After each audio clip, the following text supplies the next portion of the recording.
de santé, Okay. comment est-ce qu'on voit la reprise? Je vous arrête. À demain. Parlant de santé, on écoute M. Dubé. Merci les amis. À demain. Bon après-midi. À demain. Je vais aborder quelques points rapidement, puis ensuite je passerai la parole au Dr Boileau puis au Dr O'Patterney. Quelques mots sur les ressources humaines et la vaccination.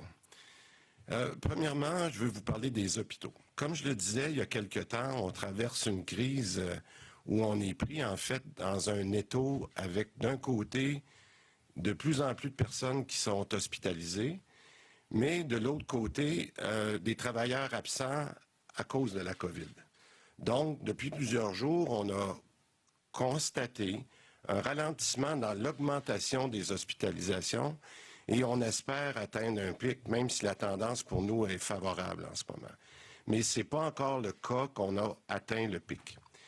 Ça augmente moins vite, mais ça augmente encore et je vous dirais, je pense que tout le monde le sait, qu'on est encore sous haute tension dans nos hôpitaux. Mais de l'autre côté, il y a de plus en plus de travailleurs qui reviennent et ça, c'est la bonne nouvelle.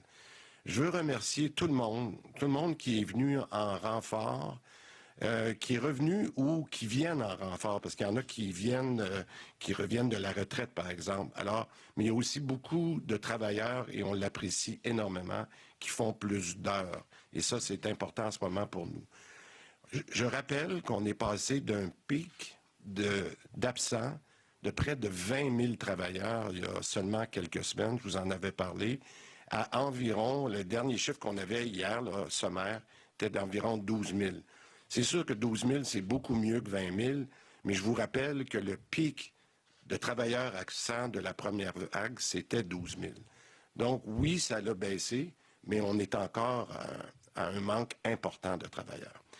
Et je veux le dire et je veux le redire que je veux remercier les dirigeants syndicaux de toutes les grandes centrales qui nous ont beaucoup aidés au cours des derniers jours à faire un discours très constructif au niveau des employés.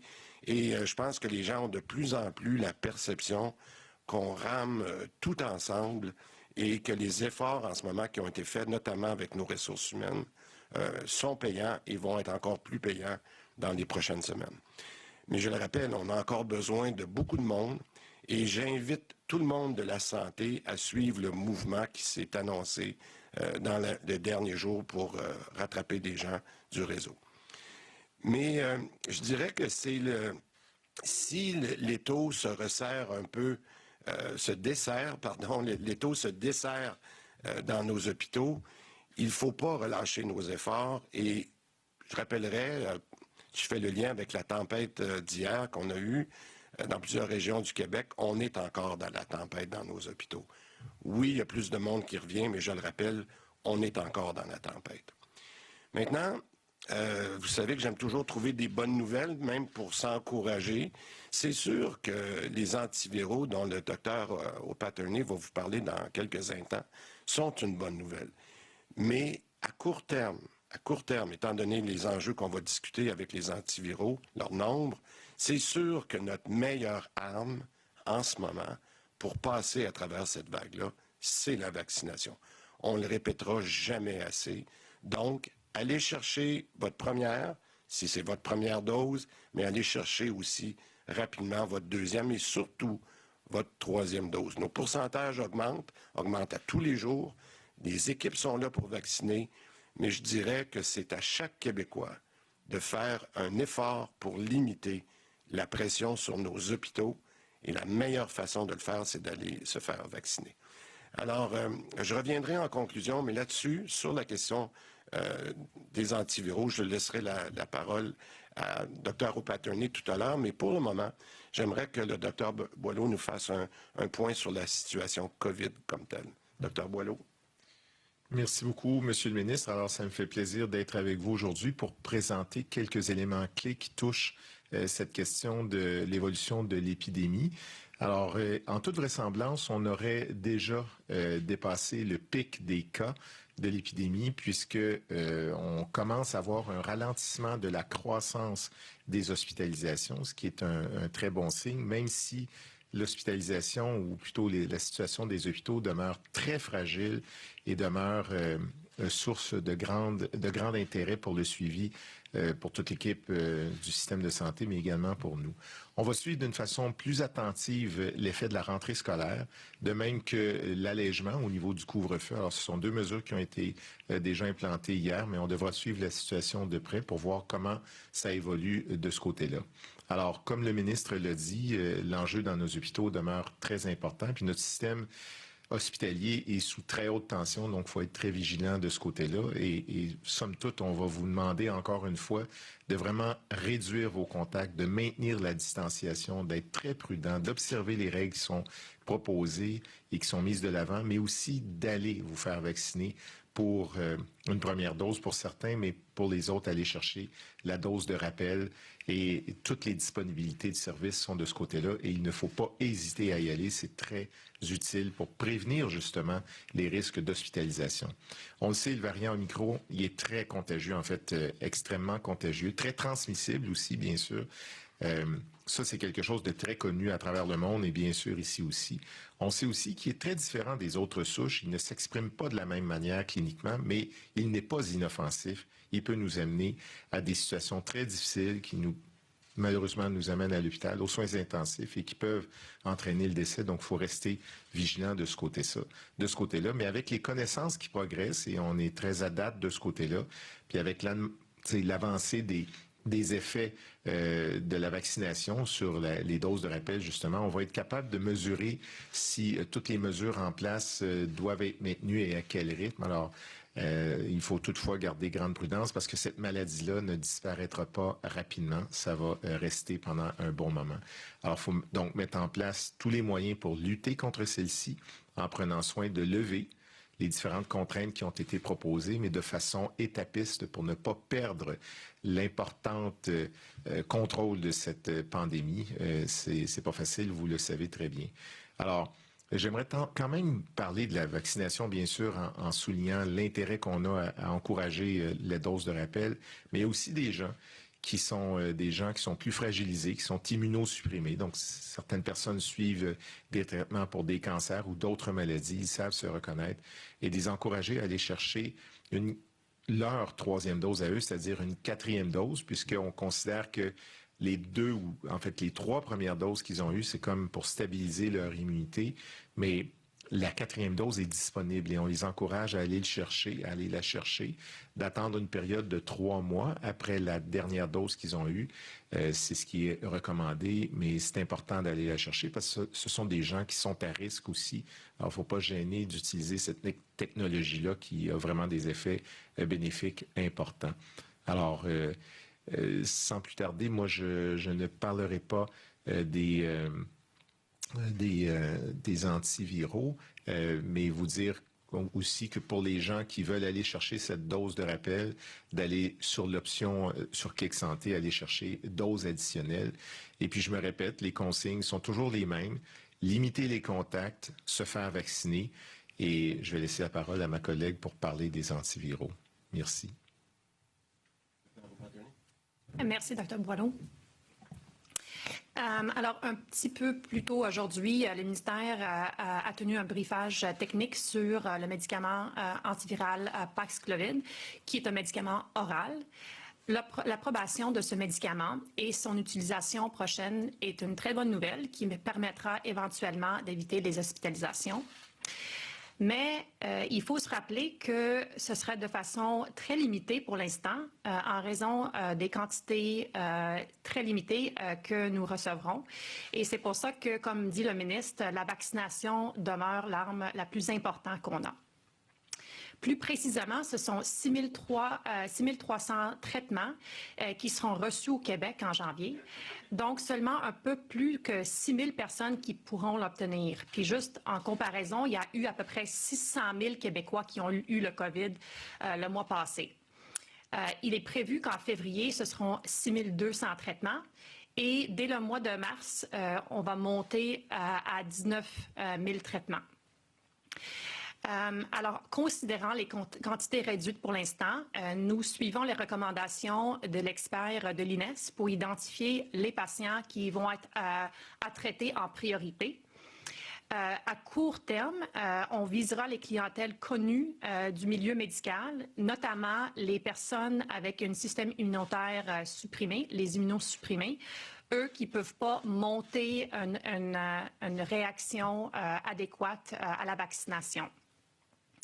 Maintenant, pour ce qui concerne les hospitalisations, le ministre puis mon collègue Dr Boileau ont mentionné que ça demeure sous tension. Aujourd'hui, nous sommes à 3 417 hospitalisations, qui est une augmentation de 36 par rapport à hier. Ça continue à monter, mais l'augmentation quotidienne se réduit à chaque jour. Puis ça implique qu'un pic d'hospitalisation peut être atteint prochainement. Par la suite, évidemment, par contre, il va falloir voir quelle va être la durée du plateau avant que les cas commencent à diminuer. Nous travaillons activement avec le réseau pour voir comment rendre le système agile pour optimiser les soins qu'on offre à tous.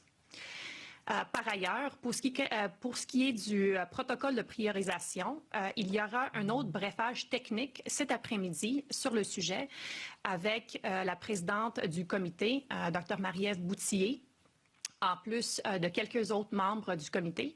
Et je pourrais donc répondre à toutes vos questions plus précisément à ce moment-là.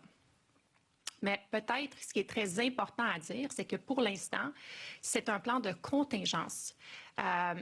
Pourquoi? Parce que nous avons la responsabilité et le devoir d'être préparés à toute éventualité. Je ferai la comparaison avec le protocole de priorisation aux soins intensifs qu'on avait fait l'année passée.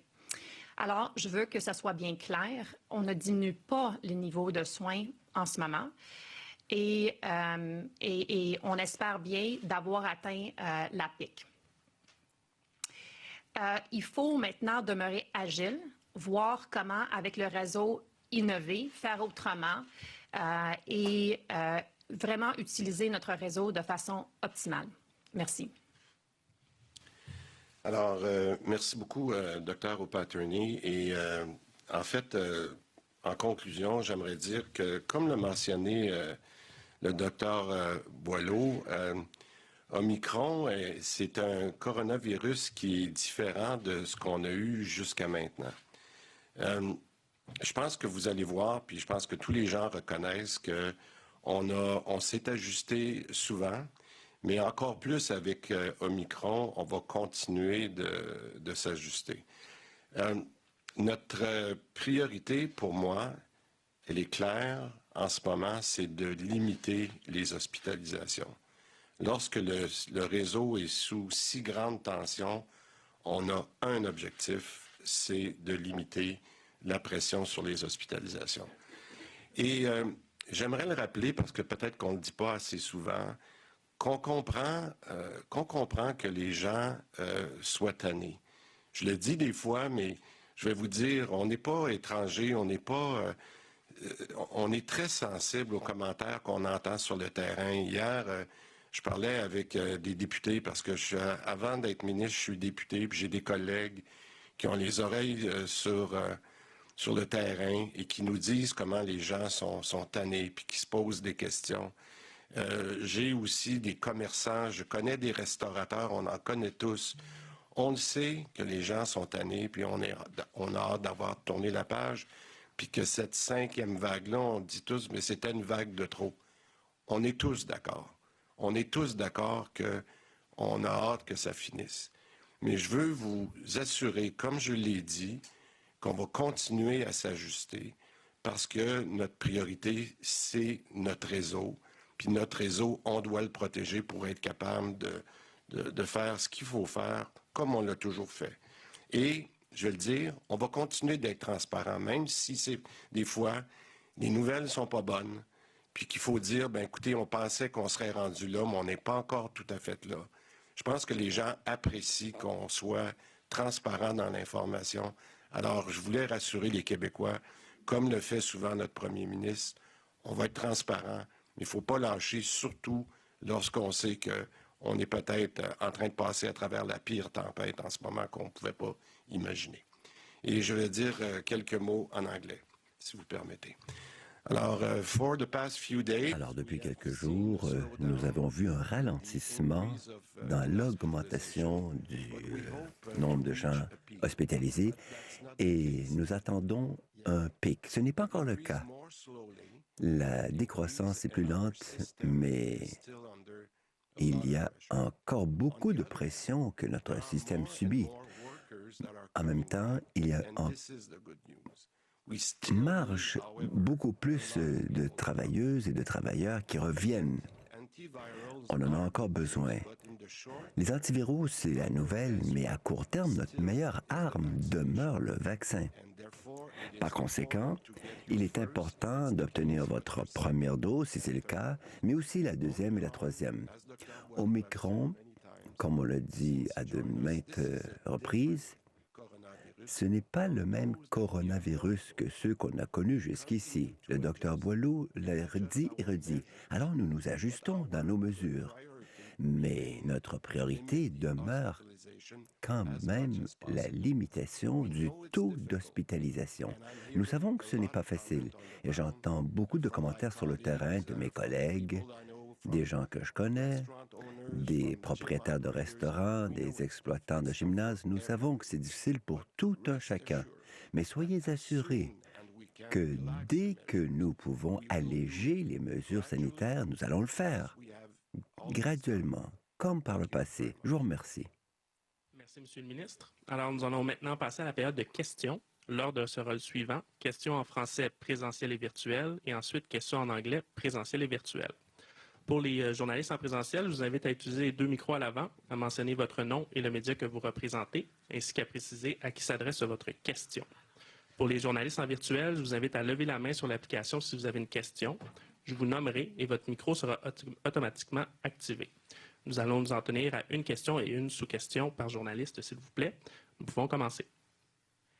Oui, bonjour. Annie Guillemette au 98.5 Cogeco, par ici. Oui.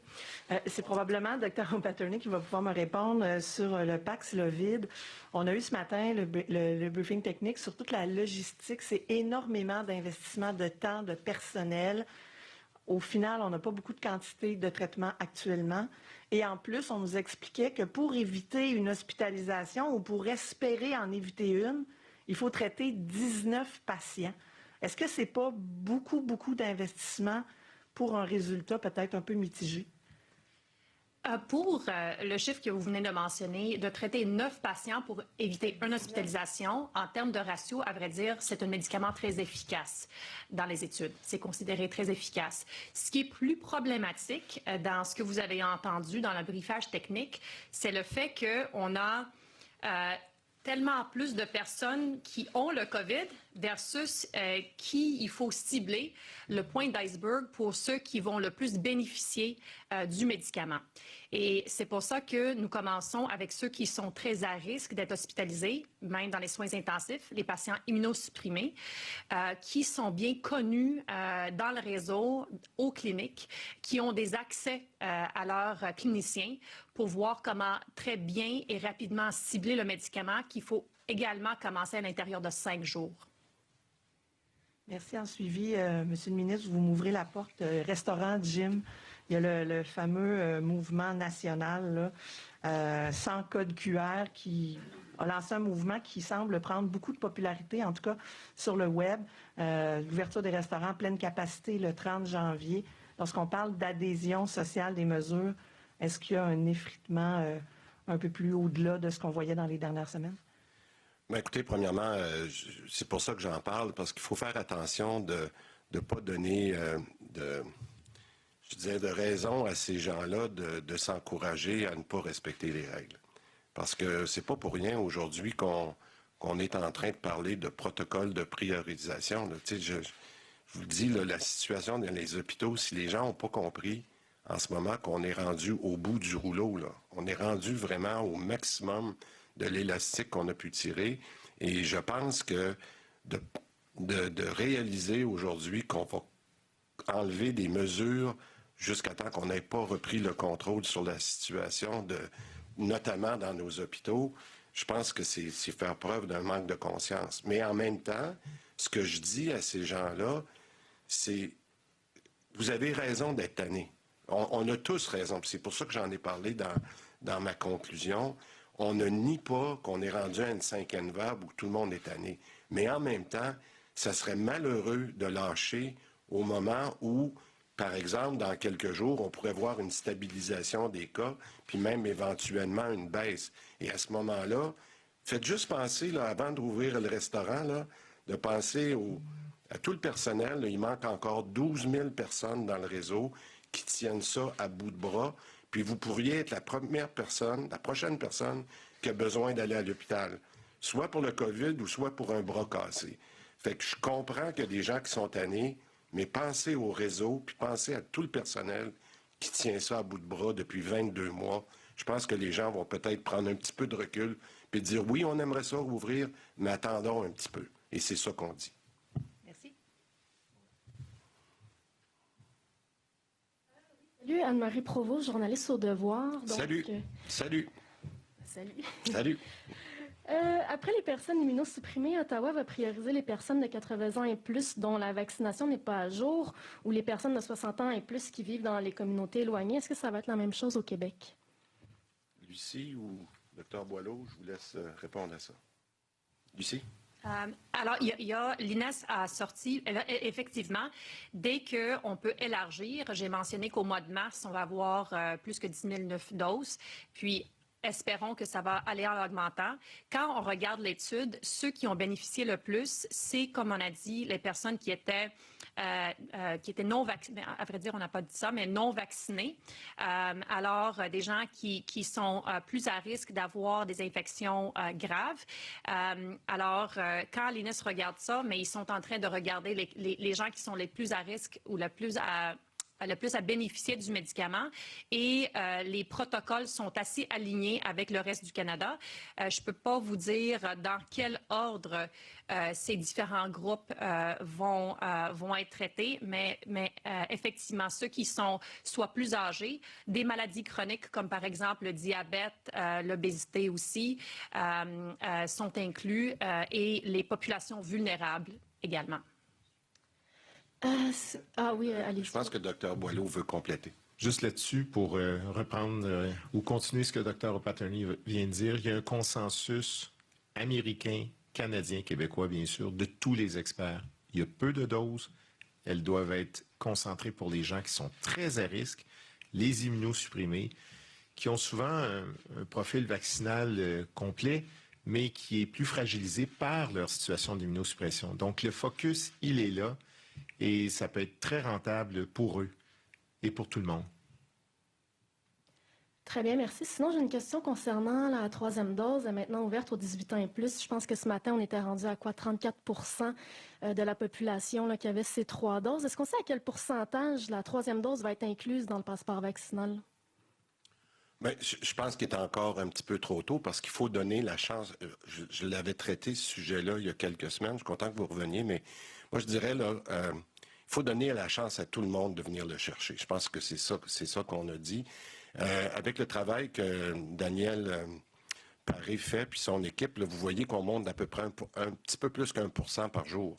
Moi, ce que j'aimerais nous donner comme défi aux Québécois qui ont relevé plusieurs défis là, depuis 2 ans, c'est qu'on devrait essayer de monter à presque 2% par jour. 2% par jour, là, c'est à peu près 125 000 vaccinés. En ce moment, dans nos centres de vaccination, on a des gens le soir qui attendent. Là. On a des gens qui sont là sur place. On a ouvert des cliniques sans rendez-vous.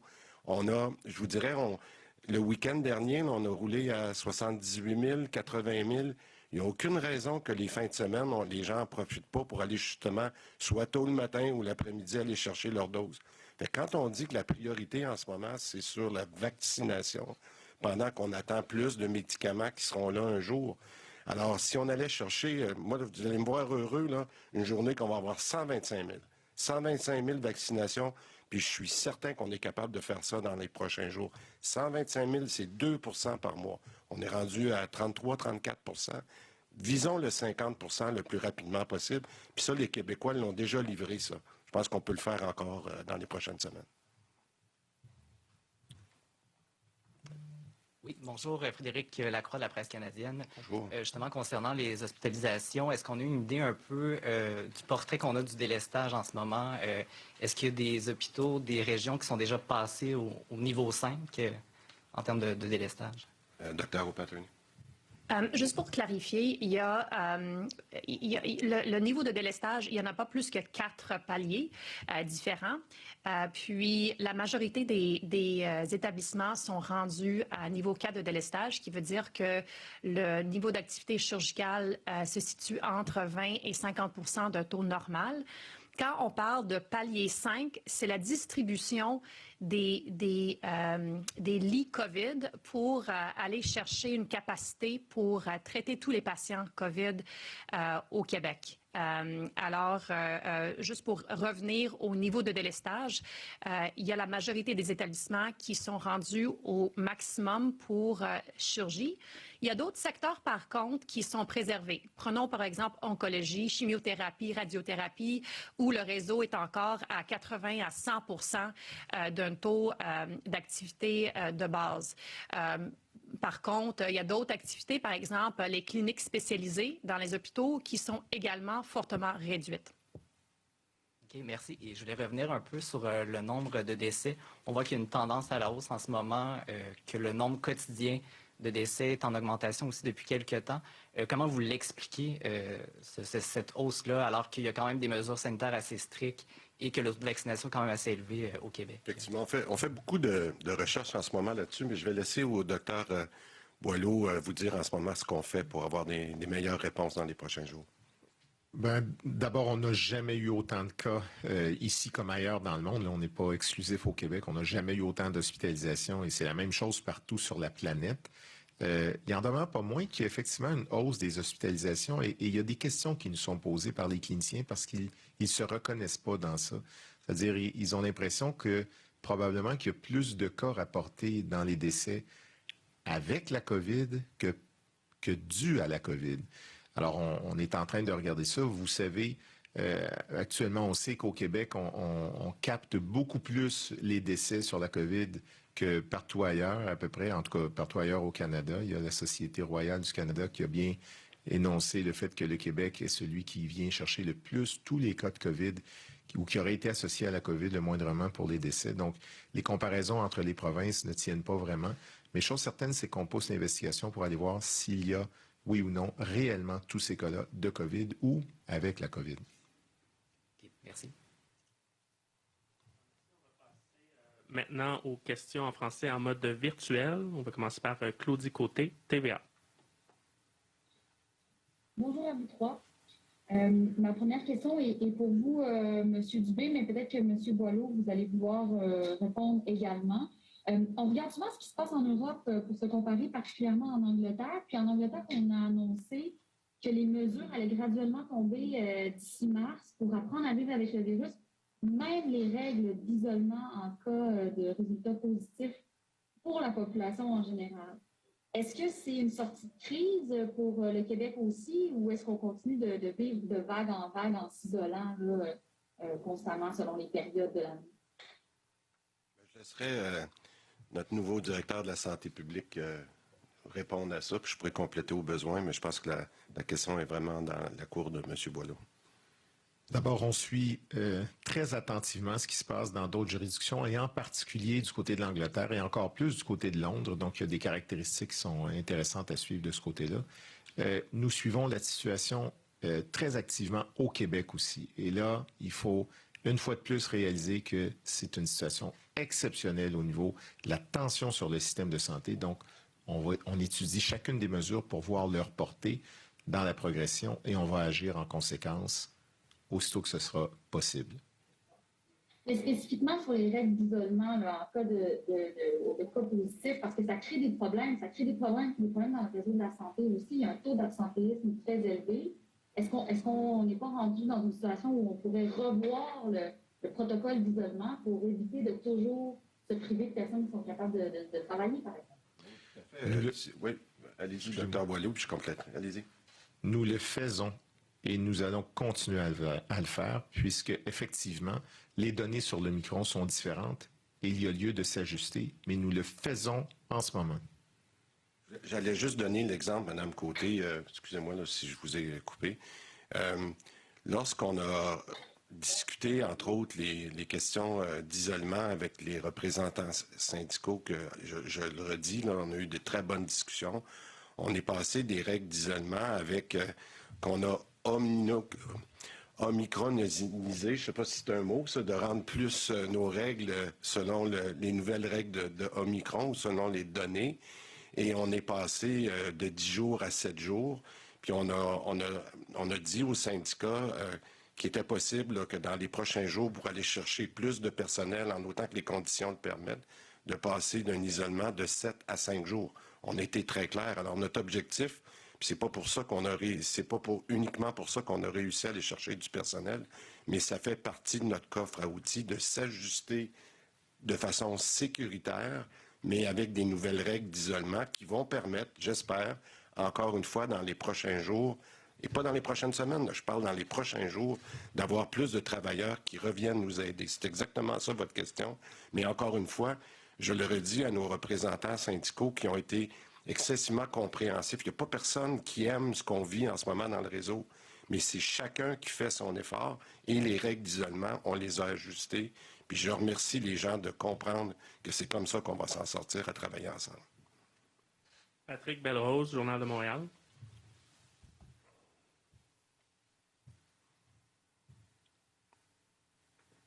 Il faudrait activer le micro de M. Belrose, s'il vous plaît. M. Belrose? Oui, bonjour. Excusez-moi pour le délai. Vous m'entendez bien, oui? Oui. Monsieur Dubé, je voulais vous entendre. J'ai compris ce que vous avez dit tantôt sur le fait qu'on est toujours dans le cœur de la 5e vague. Je vais quand même vous entendre sur les prochaines étapes du déconfinement. Il y a beaucoup de groupes, mais je comprends votre réaction. Mais juste donner un horizon, disons, ou les indicateurs qui vont permettre de commencer à parler de déconfinement. Il y a beaucoup de groupes qui souhaitent avoir justement un horizon sur lequel se baser. Qu'on pense aux restaurants, aux salles de spectacle, la population en général pour ce qui est de savoir dans les bulles familiales. Donc, quelles seront les premières étapes et sur quel horizon on peut espérer les voir arriver? Écoutez, on va respecter notre parole comme on le fait. Rappelez-vous, quand on a fait un mouvement assez difficile là, à la fin décembre, on avait dit que les premières mesures qu'on enlèverait, c'est on permettrait le retour aux écoles puis on enlèverait le couvre-feu. On a livré la marchandise parce qu'on jugeait, selon l'opinion de la santé publique, que c'était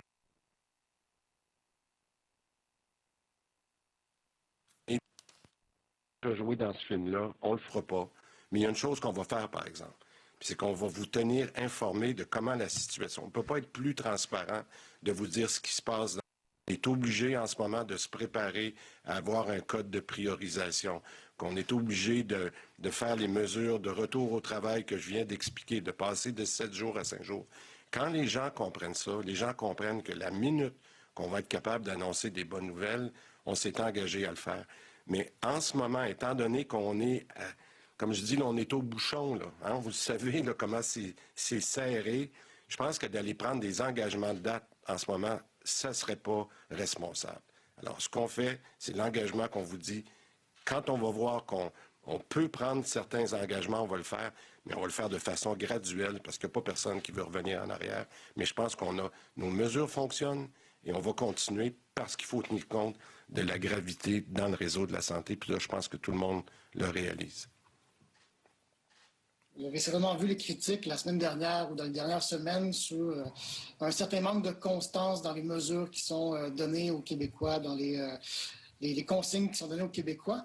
Est-ce que c'est quelque chose que vous avez noté dans les critiques et est-ce qu'il y a une gestion de la pandémie ou de la communication de la pandémie qui va être différente à partir de maintenant?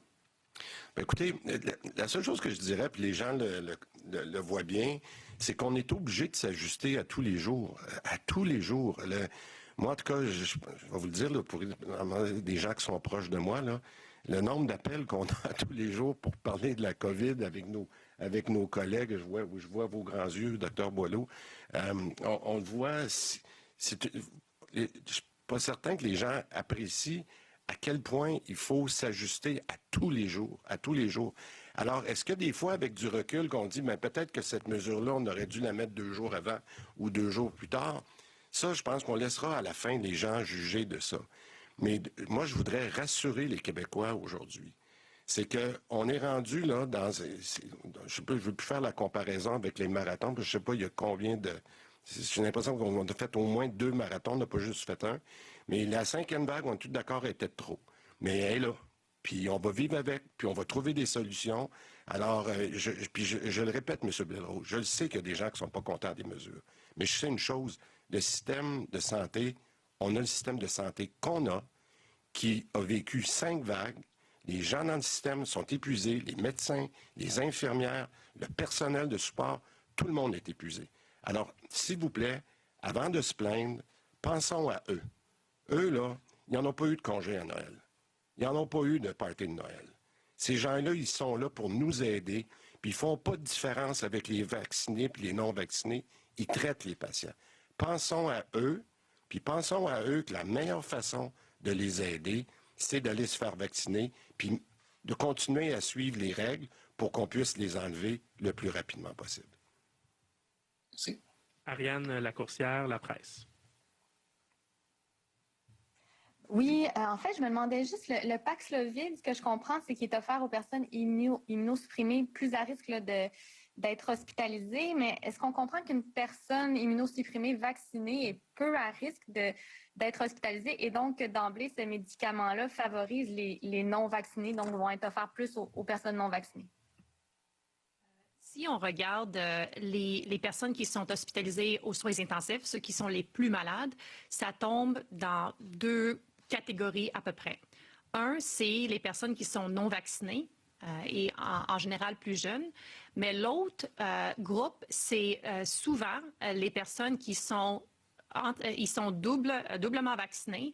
Même maintenant, on va commencer à voir triplement vaccinés, mais qui sont immunosupprimés, soit parce qu'ils prennent un médicament, soit parce que leur système immunitaire ne fonctionne pas bien et ils ne sont pas capables de monter une réponse à la vaccination. Alors, c'est l'autre groupe qu'on voit beaucoup dans les soins intensifs. Alors, c'est pour ça que l'INES nous recommande de viser ce groupe-là qui sont à risque d'avoir une maladie sévère pour les traitements, les peu de traitements qu'on a pour le moment. Ensuite, question, si vous en avez une. Oui. En fait, le fameux plan là, dont on parle, qui pourrait être activé éventuellement, qui s'apparente au plan là, de soins intensifs, mais qui s'applique plus là, de façon générale, est-ce qu'on a une idée là, de quand il serait déployé et on parle de quoi exactement? On a-t-il des exemples concrets?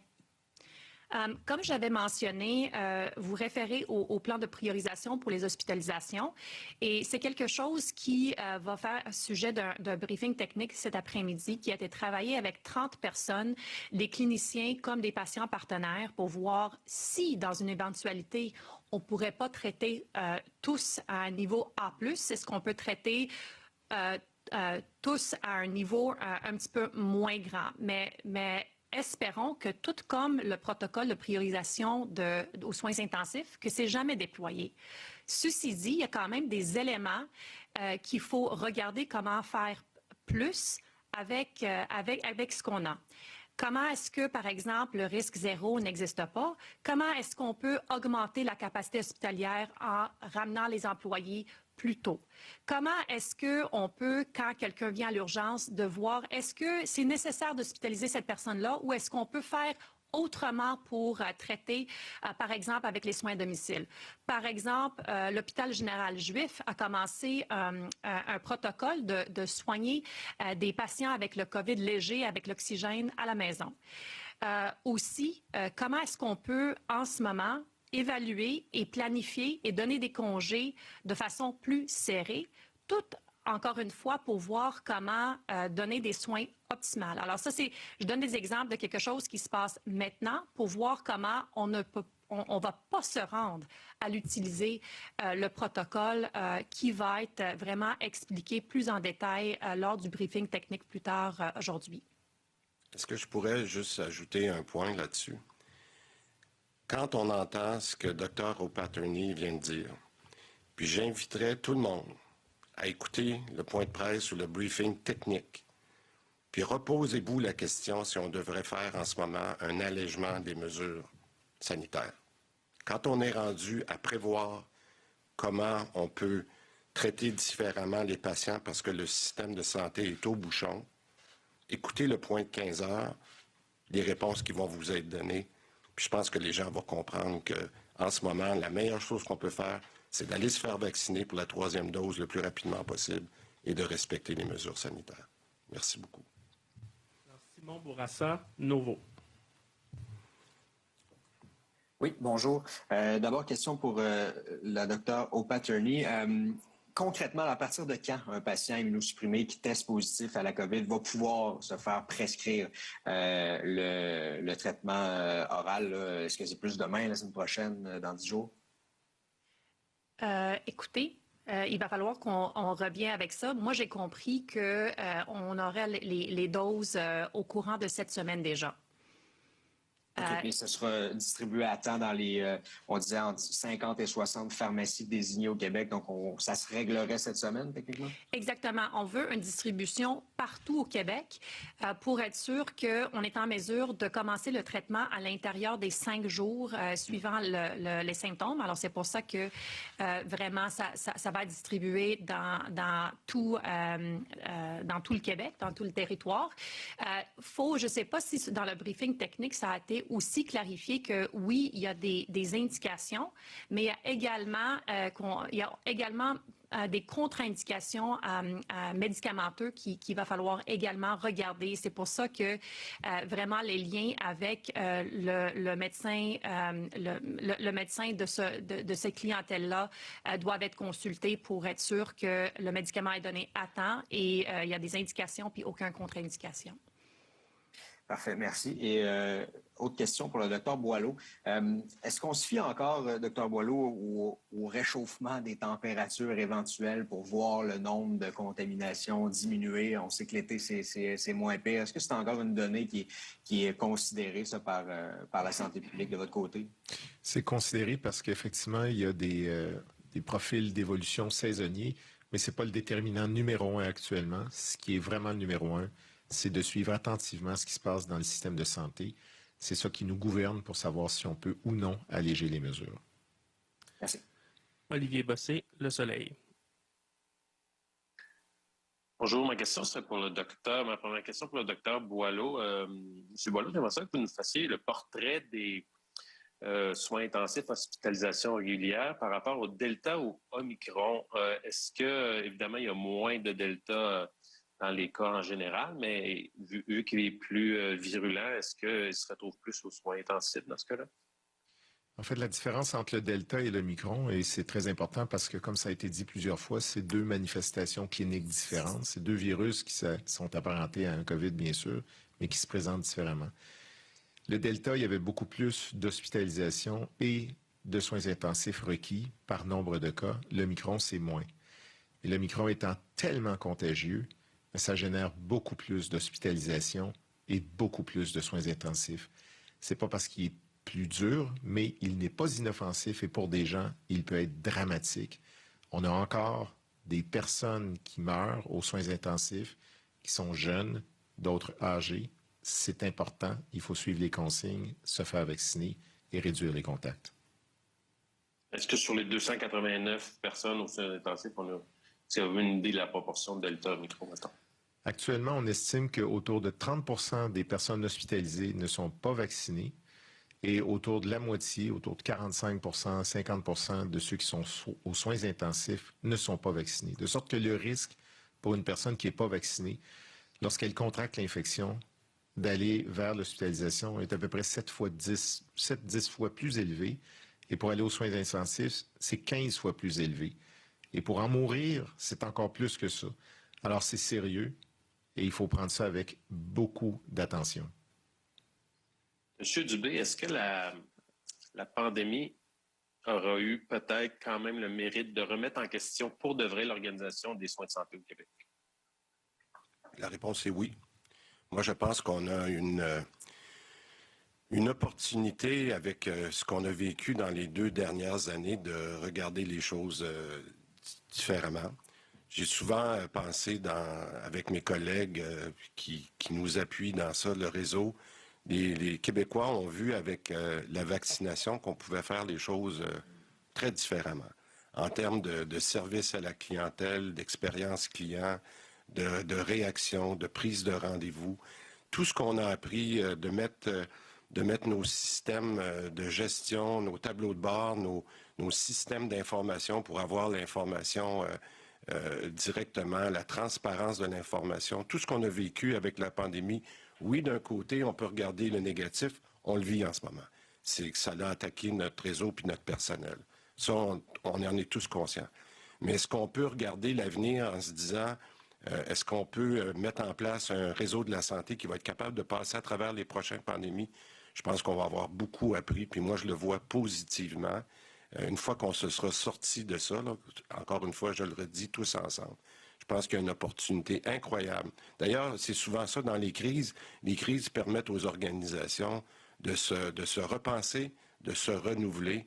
Puis je pense que tout le monde sait qu'on ne peut pas continuer à vivre avec un système de santé qui est si fragile quand des crises de cette ampleur-là nous frappent. Donc, moi, je vous répondrai rapidement. La réponse est oui, il y a une opportunité ici. Merci. Je vous rappelle que c'est une question et une sous-question par journaliste. Donc, bon, Marjorie va me dire que j'ai été trop long encore une fois. Je m'en excuse. Peut-être, mais allons-y maintenant avec Véronique Prince de Radio-Canada. Oui, bonjour à vous trois. Vous avez dit, Mme O'Patterney, que c'était un plan de contingence, le guide pour la priorisation et la gestion des hospitalisations en courte durée. Vous avez dit également qu'en ce moment, on ne diminue pas le niveau de soins. Mais on avait l'impression, pourtant, dans les discussions et selon nos sources, que c'était quand même imminent. Alors, si on a une situation dans les hôpitaux qui est aussi critique, pourquoi on ne l'applique pas maintenant? Puis ça prendrait quelles conditions pour commencer à l'appliquer?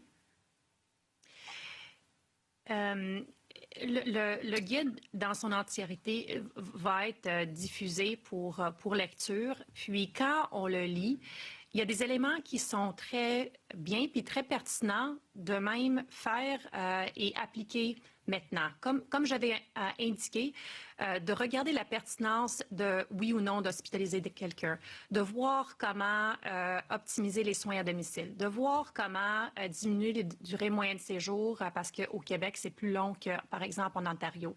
Tout ça, c'est tout à fait pertinent de faire maintenant. Par contre, il y a d'autres éléments qui sont contenus dans ce guide qui suggèrent de diminuer net, au lieu de donner un A+ à peu de monde, de donner un soin de B à tous, qui commence à aller dans des endroits qui est plus pour lequel les travailleurs de santé, les infirmières et médecins seraient moins à l'aise si ce n'est pas dans des conditions fixes pour un temps fixe. Au point où nous avons des discussions avec les ordres de dire comment est-ce que les soins seraient jugés dans ce contexte-là. Évidemment, si jamais il faut aller là, fine. Mais c'est ces éléments-là qui peut-être quand vous allez lire le guide, c'est vraiment pas là qu'on veut aller dans l'entièreté si on peut l'éviter. Mon autre question.